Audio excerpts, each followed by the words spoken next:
of course, you talked about addiction, but there's a story here about breaking, cycles within families, about being seen and loved by the person you want and need it from the most.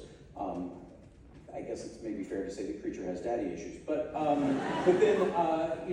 then Guillermo goes and adds this really profound emotional layer that you mentioned about forgiveness, which is not really in Mary Shelley's original version. Did you know that was coming when you were reading the script? How'd you react to that? So a year after that first reading, he called me and said he's coming to New York, and he had the first 30 pages and the last 30 pages. And I met him in a hotel and pulled out the laptop, and I sat on the floor and he gave it to me, and I read out loud the first 30 pages and the last 30 pages.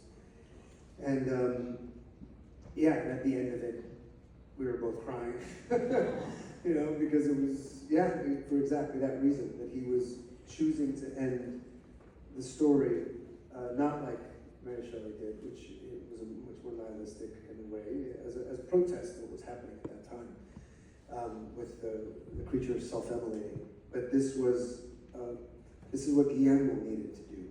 I even remember the first scene that we shot was the last scene between Jacob and I. That was the first scene that we shot together. And during that scene, I had made a couple cuts and things that I was saying, and we did a take, and he's like, hey, I saw that you cut those lines. I was like, yeah, I don't think you need those. And he said, your dad's still alive, mine isn't. I need to say this to him. And so it was like, okay, I'll say it. It's very hard to argue with that.